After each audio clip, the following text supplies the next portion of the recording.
வெற்றியை பெற்றுவிடலாம் என்ற ஒரு மனப்பாலை பிஜேபி குடித்துக் கொண்டிருக்கின்றது. ஆனால் நிச்சயமாக இந்த சதி தமிழ்நாட்டில் எடுபடாது.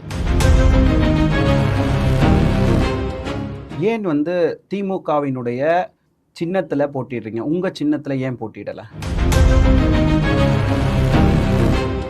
இந்த வாட்டி 2026 எலெக்ஷன் விஜய் சொல்ற மாதிரி 2 களமாக இருக்கு.